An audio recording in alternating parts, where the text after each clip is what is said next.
Ever had that moment where you stare at a whiteboard full of ambitious plans and timelines and realize no one in the room actually knows how to make it happen? Yeah, that was them. A company with a big idea, a real shiny one, but stuck at the crossroads of, we could do this, and, but how? They'd tried pushing it in-house, asked around, maybe even had a few brainstorming sessions that felt more like therapy. Still, the project just sat there, like an unopened IKEA box, full of potential. No clue where to start.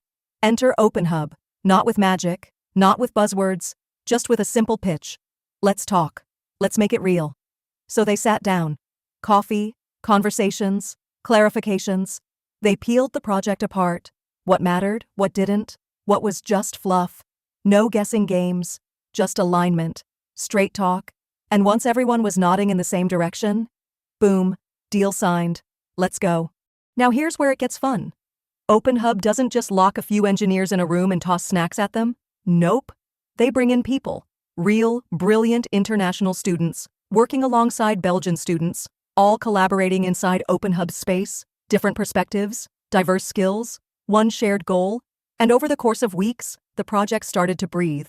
Code was written, concepts tested, ideas reshaped, prototypes built. Mistakes were made, of course, but they were the right kind of mistakes. The kind that lead to clarity. Fast forward, end of the story. The whole crew, OpenHub and the students, roll back into the company like a SWAT team of solutions.